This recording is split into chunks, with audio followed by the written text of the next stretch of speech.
Teheng ud arak leka jojojang tebo akring gidi ka nukin Sudam ar Chondraniya khatir. Nukin to chinhau dorkar Chondrani ched lekan hor kana. Sudam ched lekan hor kana. Barambar le ya nuku hor khali Chondrani Murmu sandal hil sono podol ojok kate ti johar ka uni chonka mene cerah gaya sono podol lagao ka do adi cerah ane tai mala ko nyelok kana sandal hil lagao ka Sudam mardi a lekan tadiya tai mulut jarai landaya onate bhut bon emaka de ya gun ta actually kun chinau dorkar khali ako fashion tege bon emako kana marang hor ka ko kana ᱤᱧ ᱫᱚ ᱵᱟᱹᱧ ᱢᱮᱱᱟᱭᱟ ᱤᱧ ᱫᱚᱧ ᱢᱮᱱᱟ ᱵᱷᱩᱴ ᱵᱚᱱ ᱮᱢᱟᱠᱤᱱ ᱜᱮᱭᱟ ᱤᱧ ᱫᱚ ᱵᱟᱹᱧ ᱢᱮᱱᱟ ᱡᱮ ᱩᱱᱠᱤᱱ ᱫᱚ ᱵᱷᱩᱴ ᱵᱟᱵᱚᱱ ᱮᱢᱟᱠᱤᱱᱟ ᱚᱱᱠᱟ ᱫᱚ ᱵᱟᱹᱧ ᱢᱮᱱᱟ ᱠᱤᱱᱛᱩ ᱢᱤᱫᱴᱟᱝ ᱡᱤᱱᱤᱥ ᱦᱩᱭᱩᱜ ᱠᱟᱱᱟ ᱥᱟᱱᱛᱟᱲ ᱠᱚ ᱵᱟᱠᱷᱨᱟ ᱱᱚᱝᱠᱟᱱ ᱰᱷᱚᱰᱟ ᱟᱞᱚᱠᱤᱱ ᱵᱮᱱᱟᱣ ᱦᱚᱴᱚ ᱠᱟᱜ ᱢᱟ ᱧᱮᱞᱵᱤᱱ ᱦᱟᱥᱟ ᱟᱹᱠᱷᱨᱤᱧ ᱠᱟᱛᱮ ᱩᱛᱱᱟᱹᱣ ᱦᱟᱥᱟ ᱵᱚ ᱟᱹᱠᱷᱨᱤᱧᱟ ᱚᱱᱟᱛᱮ ᱵᱚ ᱩᱛᱱᱟᱹᱣᱟ ᱚᱠᱟ ᱞᱮᱠᱟ ᱵᱚ ᱩᱛᱱᱟᱹᱣᱟ ᱪᱮᱫ ᱞᱮᱠᱟ ᱵᱚ ᱩᱛᱱᱟᱹᱣ ᱫᱟᱲᱮᱭᱟᱜᱼᱟ ᱪᱟᱹᱥᱤ ᱪᱮᱫ ᱞᱮᱠᱟᱭ ᱩᱛᱱᱟᱹᱣ ᱫᱟᱲᱮᱭᱟᱜᱼᱟ ᱱᱩᱭ ᱪᱚᱱᱫᱨᱟᱱᱤ ᱫᱚ ᱤᱫᱩ ᱨᱟᱹᱱᱤ ᱵᱩᱰᱷᱤ ᱵᱷᱚᱛᱟ ᱧᱟᱢ ᱵᱟᱠᱷᱨᱟ ᱯᱷᱚᱨᱚᱢ ᱯᱩᱨᱚᱱ ᱦᱚᱭ ᱜᱟᱱᱟ ᱪᱮ ᱵᱟᱝ Sudam Mardi ration card form fill up দিয়ায়া বো ya রেশন কার্ড বাকো ᱧᱟᱢᱮᱜᱼᱟ নুকু পে হড়মা ᱪᱮᱫ ᱞᱮᱠᱟ ফর্ম ফিলআপ আছে ইদি ভিডিও পেছে আপন মানে খুশি তো বারংবার নোয়া কথা মেন কাতে আদিবাসী কো নিতং ভিখারি বেনাও কো লাগি Sudam Mardi আর আবরিন Chandrani Murmu mungkin TSC member mena akad kina ar nukina suparis tege noa ain benawina do nitong adibasi hasa ono adibasi holko kiring daria noa ain nitong benaw akana ar apon mane khushi to nongka men katet abo bhokwai benaw aguet bon tahen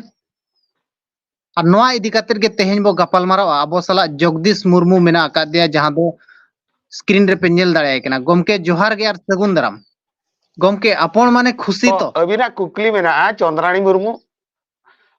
apon mane khushi to noa huyuk kana mitang unku jatra film leka ko dialogue mitik ko dokaka jabardast apon mane khushi to bhiku seta bhe ket leka nuku mitang bhe no nongkan jinso kana santar ko lagit nuku sarkar tehen ched lekare arho latar set ko chalak ma ar santar ko muruk rege bo tahen ma ona adi marang jojona ko tolaka ar ko tol huyet bona abo socheton dorkar atu disom re sanam ko jhoto hor ge socheton dorkar kana ched lekare nongka ko ede bona mente ede aka ko tara je pore ona jaga re mena ko noje Chondrani Murmu ar Sudam Mardi TSC member mena akad kina ar akina suparis tege noa ain ko benaw kiya do abwa ot hasa ko kiring daria ono adibasi ched bin mena nuku aborin neta to ing menañ nuku do ako do sarkarin guti akana ko oka hilo nuku ona guti ko bagia jetki ge santarin montri menak ko MP menak ko ML menak ko nuku ako then guti cinta dhara ko bodola enang santar do ko marsal dhar te ko ayuru dareya bona nit ho akwa chetna banua je santal hopon tinang mana dhoda re ko nyur hoto ka bona nyel kubin sedai re anjom lena nongka ge diku jatri jojo jangte hasai kiring let tahan jojo jangte jojo jangte kiring let tahan arho ona nuku khatir seterok kana jojo jang te ko kiringa jojo jang kin gada tan ghet kate chalawena kuchri mena nina para puisa ema ka dia onka ko registration kiya tehen ud arak leka jojo jang te bo akhring gidi ka nukin Sudam ar Chondraniya khatir unkin kin pasaka che उनकी cabinet के पास आका उनकी ना चिंता दरकार नौका तेंकी नकरी अच्छा गomke noa ain hejina noa jo ain ko benaw kiya mane abin ape maji baba ko chet mane tinang pe sagun daram ya noa ain nyelbin sagun daram ma banga ra daram dorkar ra daram jotto maji ko disom hor ko ra ga bu utisuti okal karle sagun daram ya noa do ra te daram ra te badhyo abon jotto hor bon raga noa adi bara duk kana jotto kon duk do adibasi ko bakra adibasi do pray dher ge bon hasa kat gya disom re nitho ona kore bona jaha lekar ge foreign likor te ko idi dareya unku rin kana ge unku in bañ mena jojo jangte nito hueto arak purwo te ko ere dareya bona nyubul ken mea tipo sui ota choken mea kiring kia khulom khula ched do banga ᱤᱧᱤᱧ ᱜᱩᱡᱩᱜᱼᱟ ᱤᱧ ᱯᱚᱨᱮ ᱤᱧᱤᱧ ᱠᱚᱲᱟ ᱜᱤᱫᱽᱨᱟᱹ चेत ए चिका दाड़े दिकु ठेर मा एड़े अचोआ इña ओड़ा रे कथाñ मेनेआ ओड़ा डिहो को होय तो करे दाड़े आबोना नोंकान जिनिस काना आदो चिन्ह दरकार चंद्राणी चेत लेकान होड़ काना सुदम चेत लेकान होड़ काना बारंबार ले गया नुकु होड़ दो आपे उना टटका चिन्ह ñok कोपे खाली चंद्राणी मुर्मू सेंडेल हिल सोनोपोडल ओजो काते ती जोहार काए उनी चोनका मेने चेहरा गया सोनोपोडल लगाओ का दो अड़ी चेहरा हने ताय माला को नेलोक कना सेंडेल हिले लगाओ का सुदम मरडी आ लेकान दड़िया ताय मुलुज धराय लांदाया हैं ओनाते भूट बोन एमका दे या गुण ता एक्चुअली गुण चिन्ह दरकार खाली आको फैशन तेगे बोन एमा को कना मारांग होड़ का को कना इन दो बाñ मनाया इन दो मेने भूट बोन एमा किन गया इन दो बाñ मेने जे उनकिन दो भूट बाबन एमा किना उनका दो बाñ मेना किंतु मिटा जिनिस हुयु कना सांताल को बखरा नोंका ढोडा आलोकिन बनाव टोका मा आबोरिन गरम गिद्रे आलो को ᱧᱩᱨᱩᱜ मा आबोरिन दय दादा जहां के वंशगत ढोडा रे आलो को ᱧᱩᱨᱩᱜ मा नितो उनको को बनाया आबो जेंती ढोडा रे बोन ᱧᱩᱨᱩᱜ आना को बनाव ठीक हुई के को आर चेरे मेना तीना गान गावता से तीना गान मंझी से तीना गान जोगो से तीना गान पारानिक माबो विरोधा जोरदार बोन विरोधा किंतु आंदोलन बाद दो नोआ को चेत हो बांग हुई दाड़ेया पूरा सेंगेल जुल लेका दरकार नोआ खातिर दो आबोरिन मंझी मपंजी को चलाव करते जुरसुर विरोध दरकार जदि बो विरोध आका खान ओना कैबिनेट पास को पास बंद तकवा इकन जोरदार विरोध दरकार आबो मा मिद होड़ेम डोडेया बांगा मेने हाडे इन दो नैहर चला कना तें होय रुड़ो कना को आर मिद होड़ेम डोडेया बांगा आले मा बय तें मा हाडे बोल एने ले चला कना आर मिद होड़ेम डोडेया मेना इन मा जारपा उपरा तें में नेला बस चे लेका बो विरोध दाड़ेया झतो होड़ मिद जो दमेलते झतो होड़ विरोध दरकार विरोध आकार माने इकड़ुम आकिन निहति नो पतियो मेना विरोध आकार माने बो इकड़ुम किना बो मेनखान नोआ जे माने नोआ आईन को अगु के आर को मेने दो आदिवासिया उथनव आमेनते उथनवा नोआते नासेना उथनव लका बिन बुझाया येलबिन हासा अखरिन कते उथनव हासा बो अखरिन्या ओनाते बो उथनव अका लेका बो उथनव चे लेका बो उथनव दाड़ेया चेसी चे लेका उथनव दाड़ेया बिन येलबिन झतो खन चेसी होड़मा आबो मा बरंगे के इन्हो मिटि चेसी चास कातिन जोमा इन्हो हासा जुदी इन हाड़ामोआ गिद्रा तኝ हागडा के कोड़ा कोआ धमकाविኛय बाबा हासा बो अखरिnya रिसेटा कथा लेबिन के नहीं आबो बारिया सांताल गिद्रे जायलो किन किरिnya का रिसेट आज बाबा गoj एना किछि दिन मांग रे ओना जायलो गडी खातिर अकिन बार हड़ किन बुद्धि किया हासा लांग अखरिnya तो ओका लेकन जदि आर हो उनका के जायलो किरी सना कोई दो मोबाइल फोन खातिर अखरिnya कोई दो बापला खातिर अखरिnya कोई दो चेत खातिर ता माने बारंबार कोलो खातिर एनखा तिना हासा ताबो ताहेना जतो को इदी चाबाय खान चे लेका रे डेवलप नोआ ते तो उथनव लेका तो सुदम मर्दी ताहे कना रेवेन्यू चे लेका रे उथनवा हासा जमी जो सरकार लीज ते दिया हासा जमी ताबो बाय अखरी रे लीज ते दिया आर के ओना अवस्था ताहेना हैं निना शर्मा लीज किया ताहेना इन मांग मांग हुन मेनेट गे ताहेन हैं सुदम मर्दी जो नोआ मारणा नीति अगु काय हैं नोआ दो 300 सांताल को दो उथनव लेका दो बñ बुझो या पाले बाबन उथनव गया हत हसा जो जतो जो जांग तो अखरिन चाबे रेवेन्यू मंत्री ताहे कनाय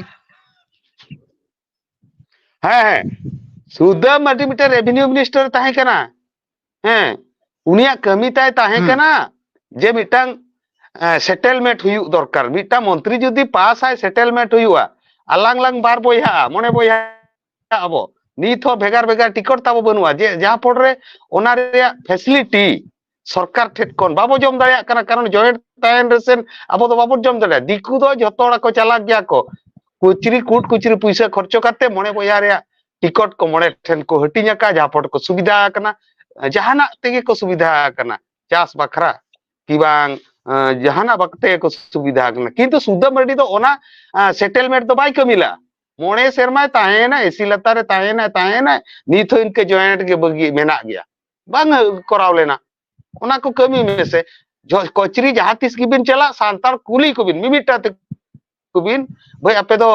tinak boya ape pe boya tikor do bhegara kana banga pra inglo mala mongol re mena ona ko do bhul oto ka sudam ona ko kami hunang tai kara tai dorkar jur jobordosht to noa ko jinso lagit kan dolo khon tiket nyam kate utna bua ko santal ona do indo nuku nukuak do bañ bisesok kana ni kamiya tis bur dorio tiket nyam kate jahai ge dareyane abo do nongka din ge dubung re ko doho bona din ge dubung inke ge अच्छा गomke ar mid katha nonde badai sanalinya nitong jahan leka mane noa niyom hejna nitong bhur birod प्रदर्शन bai nyela kana ar tina gan hor do unku neta tayom rege ko achur barai kana guyur unku hor chet bin meta ko nyel bin tina hor ko support akat ko khatir sahas akat ko khatir ko noa ko nongka ka unku sahas bako nyam lekhan aborin horge sahas ko emakawat ko ona khatir nongka kana unku marang kon ge guyur cinta banua tako chet banua na je bhobishot chet boceka chet ko emakawat ko okalekar ko support hocho akana ona adi bhitri kata ona ama rorte ho bang gano chet lekar ko support ket ko mente adi gahir kata ar ko supported ko gya abo horge bo supported ko cinta dhara dorkar jotokhon budhiman hor dorkar je nongka khat do santar dole badaya chet ho bako badaya khali ko oka hawa teko MLA na ko mantri na ko आंदोलन कते अरी को ML मंत्रिया संग्राम कते अरी को ML मंत्रिया चेत कना इन में मिदिरी लेके नु चंद्राणी दो इदु रणी बुढ़ी भत्ता नाम बखरा फॉर्म पूरण होय गाना चे बंगा Sudam Mardi ration card form fill up इदिया याबो या रेशन कार्ड बाको नामिया नुकु पे हड़मा चे लेका फॉर्म फिलअप से इदी वीडियो पे से बड़ाया चे को कारण संग्राम के आंदोलन कते दो बाको नेता करा नुकु तो अलगा सारे पुसी इच के लेका गदु कियाम topa kana nuku alga asa rela ni ona kete jasa rela kate da bako ije ka ija pura alga asa re pusi leka kin ko goya get kina che ko sudamar chodrani kin ko goya got ka kina nito do goya get kina ko bakin bujau jong kana ya nyolat ma lang lang jot nyam kan ona unkin cinta dorkar nyolat ma alang lang lotak kana sara jibon lagi alang do ko dhuno dhupo alanga che ko chit tu alanga bakin bujau na unkin kin pasa ka ona unkin bujau dorkar ako ko badaya noa do ko biroda adijur adista ko hor kintu ona birod adis do sarkar do alo nyamma ona do nito do lathat kina se kin unku ko bujau dorkar unkin bujau ya nito ma alang paka kutha bag balance satpurus ko joma nito vote bako malang re hon unkin cinta unkin mene goya gore hola ako jo taka nito ko doho aka bank balance aka ko AI purus gurdo ate ko joma unku bongso Chandrani bongso Sudam bongso bai chaba ona kin badaya huina gadi guda aka akin Sudam redia gadi mena niya Chandrani ya oka kore khuni ko tai sunum tangki ko tai gudai jinso ado niya da babole makiro khayo wicket bonakin acha bang ona akin taka sampoti kana ona chetan re abo do chet ninang ado abo do taka do inyo bañ asok kana unkina sahas bodhawena भूट बाको एमालांग रे हो संतार को अतार लांग रे हो संतार को तुइन लांग रे हो संतार को जहां के लोमेन को लांडार इनको किंतु अलांग मलांग ओडे ना नोआर लांग पास का अलांग कैबिनेट रे नोआ दो सुही लांग एमा हे सर हूं सर बोतर बैकग्राउंड बोतर बनुआ चे कथा दो नोनो रे कना एनखान नितोंग चेलका अब पदक्षेप को दिक्ति कना हिनंग ओनली आंदोलन मिट्टी उपाय मेना सारा तो माझी को एमान को नायके को जहां के मेना बन अतु दिसम रे पाठे के टेकाते मिट्टी उपाय मेना आंदोलन बाद सारा भारत रिन आदिवासी को जतो गे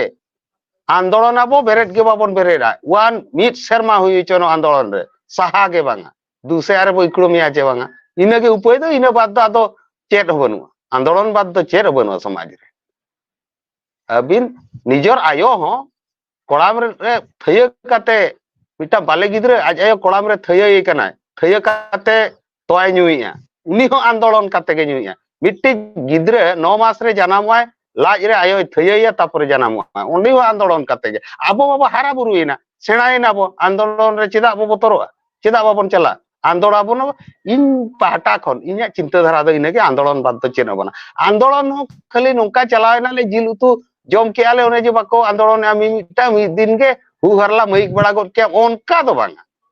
चलावेना बो अब मा ओंडे के दा हो दका ओंडे के जतुबा बाले चला बाले रुवाड़ नौका आंदोलन हुयु दरकार नेल बिन मिट्टी जिनस हुयु कना इन बड़ाय गया बिन इ अडी रेंगे चसी कनाई मोचा मेना आतई आर लेंगाती रे घंटा मेना आतई हैं टाका बनु चे चेन हो बनु चास कतिन सुलोक कना आको दो टाका मेना कुमड़ू टाका को तो होआका अतु गोटा को दूला उनको को बुझाव दरकार जे चेत खातिर जगदीश मेन लेता है ओना बांग को सुमजेलना बिपर नीतुन मेनेट गया होड़ बांग को सुमजेवा आरो गपा ही रोड़ा होड़ बांग को सुमजेवा किंतु मुचे रे को ठिकैया नीत को ठिकैया जे जगदीश मुर्मू तो सड़क खातिर चेलेका रहेला सरी चे खाली आर रोहे नुई रहेला बन बोलो अचुआ देता है ओना कमी देखावला जरूर लीदिए जहां पड़ रे 14 जन पुलिस ते को दाल गुर्दे वकादिया जरूर लीदे इन मेन लाइन बन बोलो इन सुमुंगे जतो हड़ उनका दरकार जरूर लीदे जाना बड़ाया बिन चे बांगा सुदा मिन जरूर ले दिया मांग तायम पुलिस को लगा कदिया बंदूक मेना इच्छे लेखान कोने को दाल गोज किदिया ओना ठीक गया फायरिंग गोज किया को डायरेक्ट सुदम बडिन अटैक ले दिया और इन ठेट कोन नीत हो अटैक दा चा उदड़ा रे लेना पांडियान ओडे हुन अटैक ले दिया पांडियान संगे को अरेस्ट किदिया और चेरेम मेना पांडियान हुन विरोध ले दिया हेलीकॉप्टर ते तीन खर्चो पुलिस को पंजा कदिया बइन धरा आकात को हेलीकॉप्टर जेमती सेटेरेना संगे संगे को अरेस्ट किदिया साफ किदिया को सारे साफ मा बांगा मुर्दाबाद और कोड़ा कोना हुले ता रेज किदिया को ओना कोना तेगे मोचा को लुगड़ी को संभाव दिया लिमुट किदिया को और ओकार बिन विरोध दाड़िया और चेनी चिका दाड़िया और नोआ आईन दो अड़ी खराब आईन केना इनगलिन मेनेया अड़ी गान दो बांगा किंतु नीत को अचो दाड़िया घोर आंदोलन दरकार नीत रे रत्ता कोड़ा को एमान को घोर आंदोलन दरकार ओना बिल कैंसिल हुई दाड़िया गे जोरदार आंदोलन जत्तो प्रकार खन आंदोलन अब जुदी आंदोलन रे अड़ी गान तरीका मेना आले पंचायत रे दो कार्ड चावले बाले आतांगा कार्ड चावले बो बांगा आले दो भूट बाले एमा मिटा पंचायत आले चेत बकरा बांगा कता नोआ अचोक पे टोटल मिटांग वार्ड रिन होड़ जदी हो भूट के बाबन एमा मिटे वार्ड गोटा दिसम होड़ दो बजमिना इने तेगे सरकार हिलवा टोटल सीन पूरा सीन का लेका चलाना बो पटिया अटेट के बो बूथ समारे बो दुड़ू बेना चेत पे दुड़ू पे गाम भूट बाले एमा कथा नोंकान बिल पे पास का आदो भूट बाले एमा नी 24 खान के तो रिजल्ट बन नाम नोआ मैसेज एमा को जदि बो अड़ीसा कान गया कुसिया कान मा बो इन हिन लोमा जतो हड़ बो लोमा जतो हड़ बो चाबा दो चेत बा